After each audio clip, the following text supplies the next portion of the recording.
Picture a couple who both have solid careers. She's pulling in $62,000 in marketing, he's earning $71,000 in tech, and somehow they're constantly stressed about money. These aren't people living beyond their means with luxury cars and designer clothes. They're educated professionals with a combined income of $133,000, placing them firmly in America's top quartile of earners. Yet every month feels like a financial tightrope walk. Their savings account has maybe 2 months of expenses, if they're being optimistic. When their transmission failed unexpectedly, they had no choice but to charge it. They're exhausted from working more than 40 hours weekly, barely crossing paths except for those few drained hours before bed. Here's what makes this truly baffling.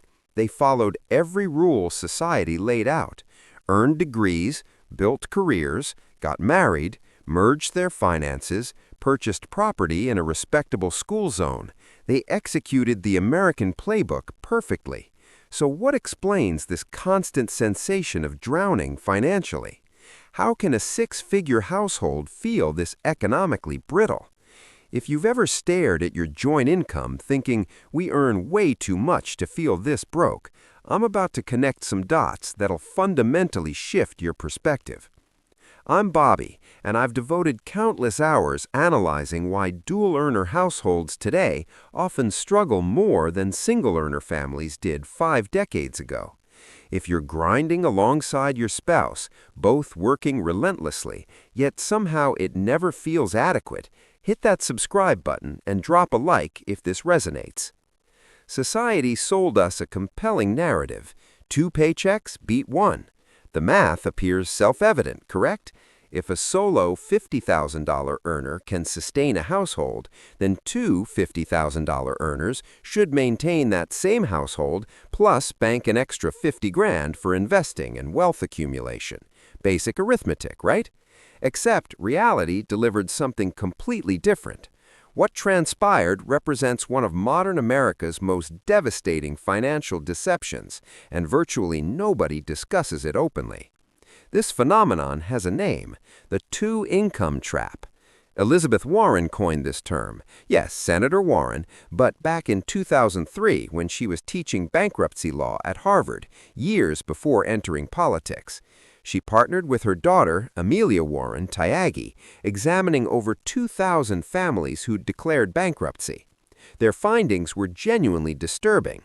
Dual incomes didn't enhance family financial stability, they amplified vulnerability.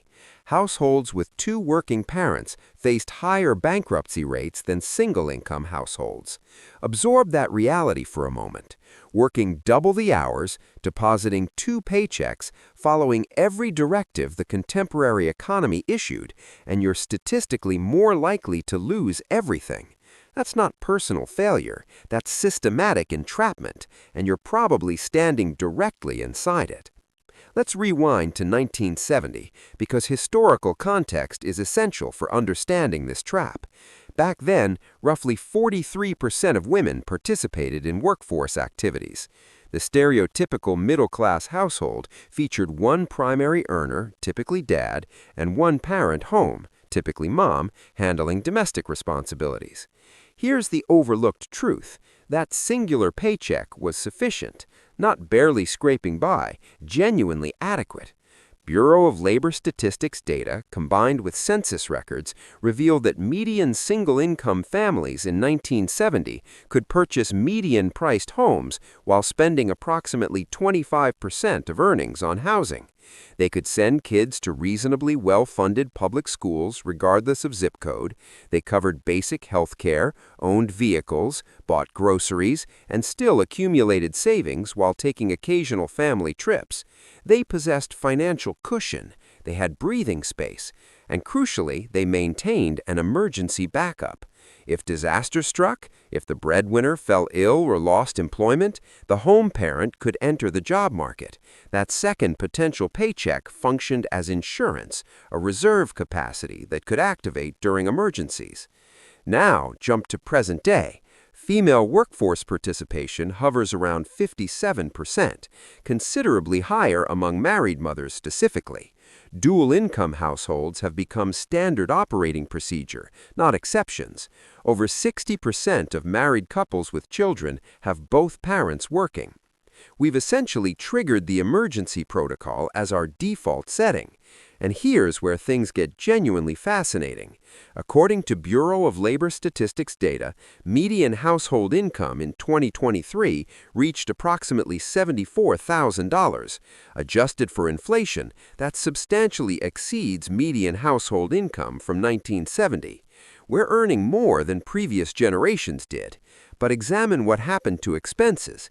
Median home prices in 1970, inflation adjusted, equaled roughly $200,000 in current dollars. The 2023 median home price, over $400,000.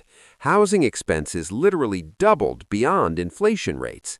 Healthcare spending per household has exploded by over 600% since 1970.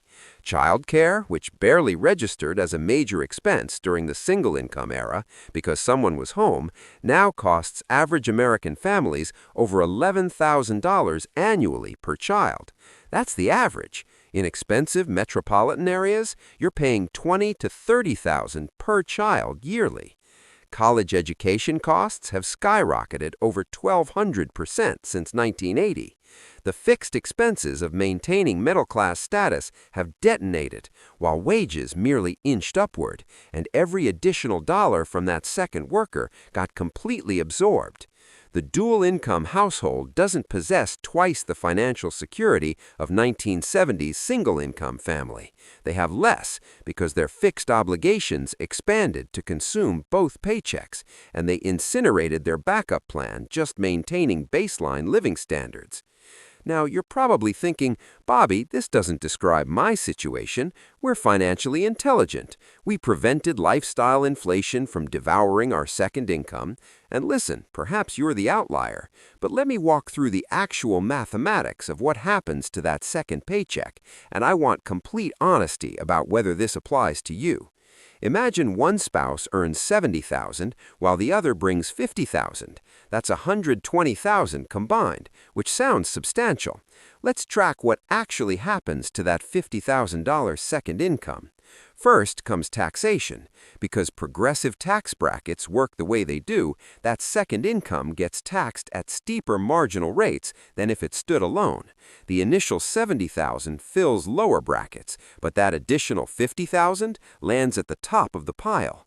Depending on your state, the effective tax burden on that second income could reach 30 to 35% or higher, factoring federal income tax, state income tax, and payroll taxes combined. So that $50,000 immediately transforms into approximately $32,000 to $35,000 actual take-home. But wait, we're just getting started. With children, you require childcare. Average American daycare costs about $15,000 per year per child. 2 kids? That's $30,000. You haven't even departed your driveway yet, and your $50,000 income is now worth maybe $5,000. We're not finished. 2 working parents means 2 commutes. The average American commute expenses run approximately $5,000 per year in fuel, maintenance, and vehicle depreciation. That's assuming you're driving. If you're paying downtown parking fees, add another $2,000 to $3,000. If you need a second vehicle you wouldn't otherwise own, add the payment, insurance, and registration. Call it $8,000 total for that second person's transportation expenses. Your $50,000 is now negative territory. But let's continue because it deteriorates further. 2 depleted working parents means diminished time and energy for cooking, cleaning, home maintenance, and all the responsibilities a stay-at-home parent might otherwise manage. Research demonstrates that dual-income families spend significantly more on convenience services and prepared meals. They're more likely hiring house cleaners, ordering delivery, paying lawn services, buying pre-made dinners, and dining out frequently because nobody has energy for cooking after a 10-hour day, including commute time. These exhaustion-related expenses easily add another $5,000 to $10,000 yearly compared to households where someone has time managing domestic labor. So let's calculate. That $50,000 second income minus $18,000 for taxes, minus $15,000 for single-child daycare, minus $8,000 for commuting expenses, minus $7,000 for convenience spending and exhaustion costs equals $2,000. That's not an error. The net contribution of a $50,000 second income can realistically shrink to $2,000 annually, maybe less, possibly negative, especially with multiple children or expensive city living. Someone is working full-time, being separated from their kids, missing family dinners, grinding through traffic, and the household is netting $2,000 for the entire year. That's $8 per workday. That's $1 per hour. And here's the On that psychological snare.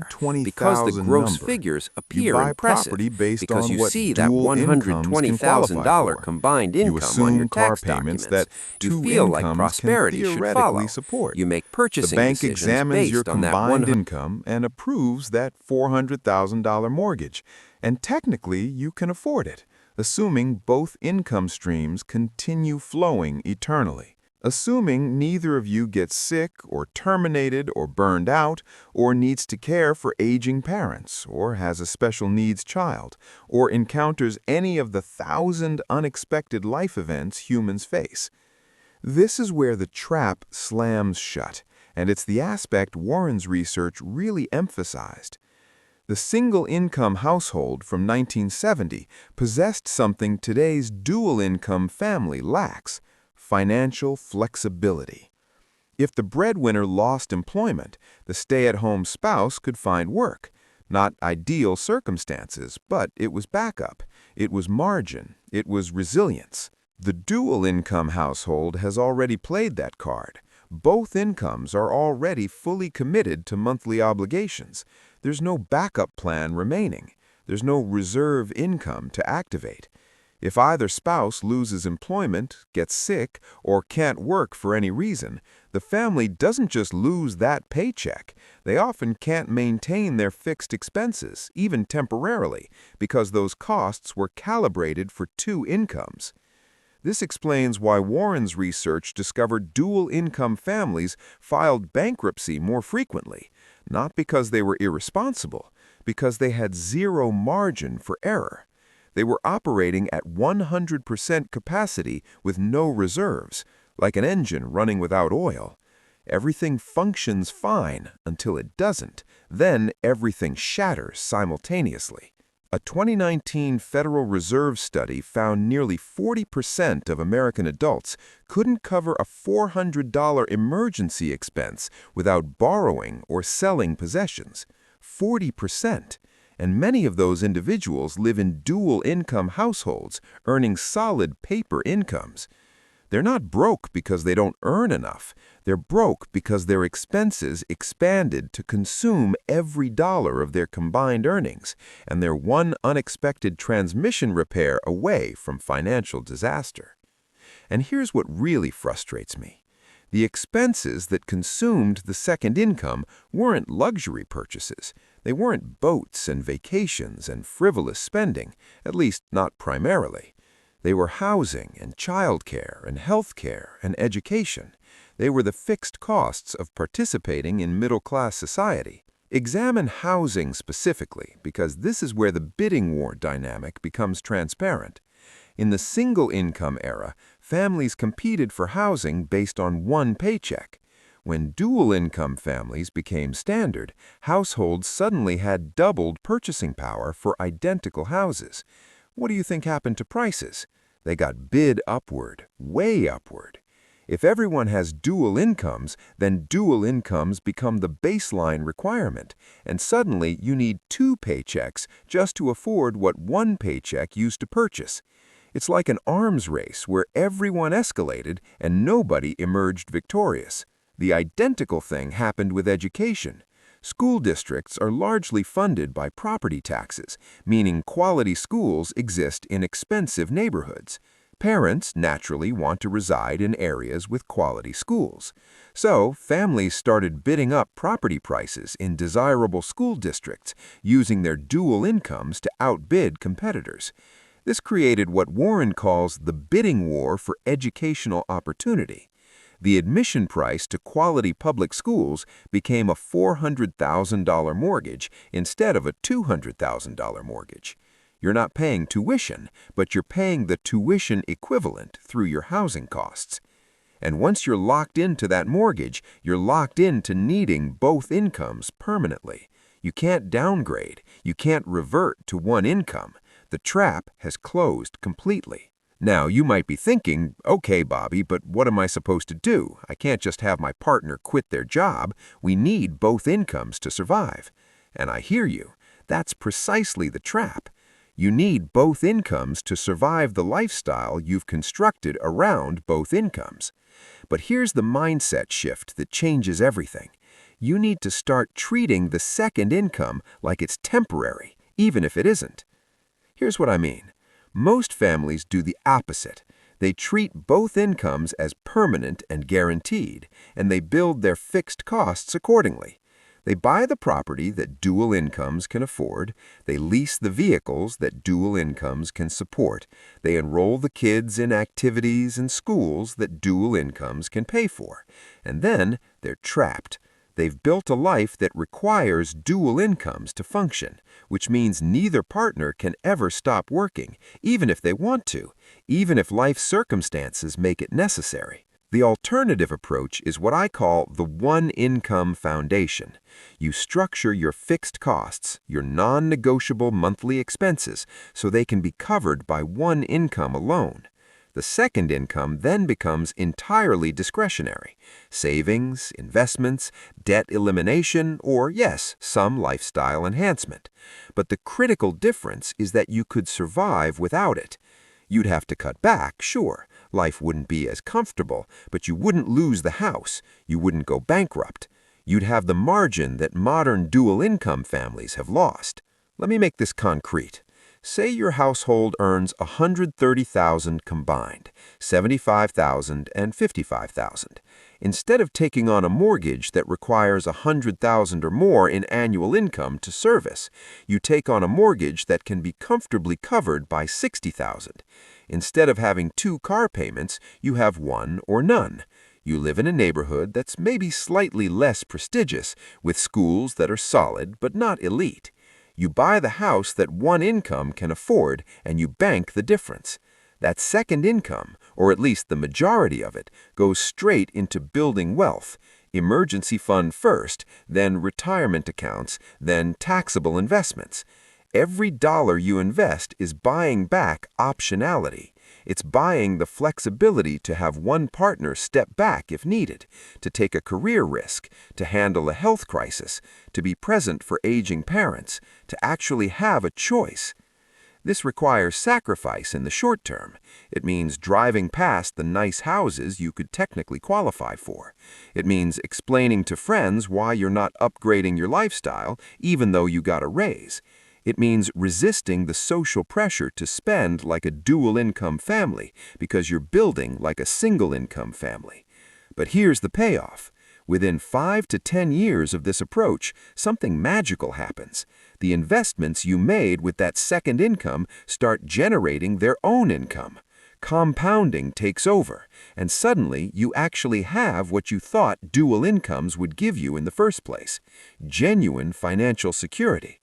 You're no longer 2 job losses away from crisis. You're building wealth instead of treading water. You can make decisions based on what's best for your family, rather than what's necessary to make the mortgage payment. I want to leave you with one final thought because I think it reframes this whole conversation. The two-income trap isn't really about income. It's about flexibility. It's about margin. It's about having options. Our grandparents with one income had something we've traded away: the ability to absorb a shock, to change direction, to have one partner focus on raising kids or caring for family without the whole financial structure collapsing. We traded that flexibility for bigger houses and nicer cars and the appearance of prosperity. But appearances aren't wealth. Cash flow isn't security, and 2 incomes aren't better than one if both of them are already spent before they arrive. The families who thrive financially in the modern economy aren't the ones who earn the most. They're the ones who've preserved their flexibility, who've refused to let their expenses expand to consume their income, who've kept their backup plan in reserve instead of deploying it just to keep up with the Joneses. You can earn your way out of a lot of problems, but you can't earn your way out of a trap you don't even know you're in. Now you know. The question is what you're going to do about it. If this video helped you see your finances differently, make sure to smash that like button and subscribe to Bob Investify for more content that challenges how you think about money.